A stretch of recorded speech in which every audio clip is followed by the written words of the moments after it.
Let's talk about Conclave.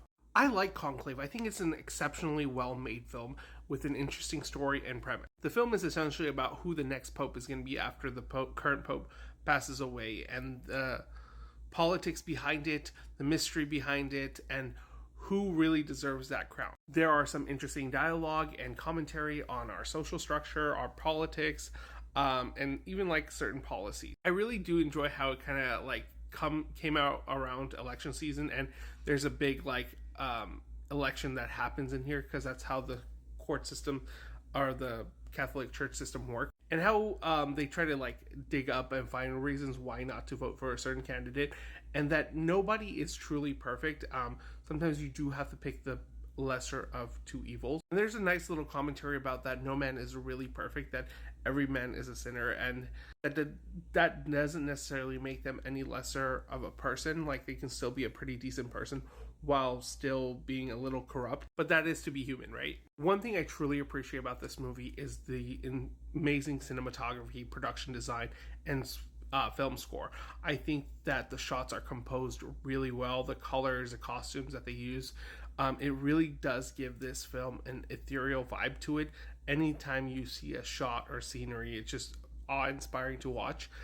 It does truly make you feel like God is looking down on you, or that you're like looking right up at him, because there are some really amazing shots in this film. The score, anytime the score hits in this film, I feel like it really amps up the story and really makes me involved in what's going on. Again, it's something ethereal, it's bombastic, it has a layer of mystery to it, and that's what the movie is about. There's like layers of mystery while thinly veiled.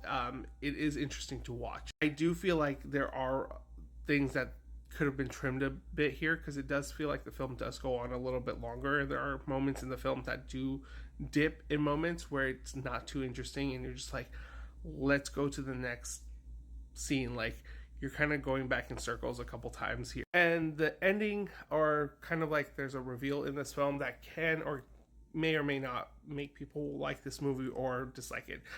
It is kind of like out of the blue, but at the same time, it does have a nice little commentary there, but ultimately it can feel kind of forced in. I do think Ralph Fiennes' performance is really great in here. He gives a well-layered and multi-dimensional performance here as he struggles with his own belief and keeping the power and authority in line with God's work. The rest of the cast is really good and interesting to watch. And Edward Berger's direction is really good. Again, he really has a knack for composing scenes and shots and getting out some stellar performances from his cast. But again, he does tend to have these amazing moments and then ease into something that's a little slow and like really stops the pace in its track while you're trying to enjoy this movie. However, it is well worth watching, especially since it can be a big awards contender. I don't personally think it's going to be one of my favorite films of the year, but I think it's a really good watch, especially to get the inner workings of like how this Pope system works, and how much theatrics and spectacle goes into the Catholic Church, and it's just really interesting stuff to watch.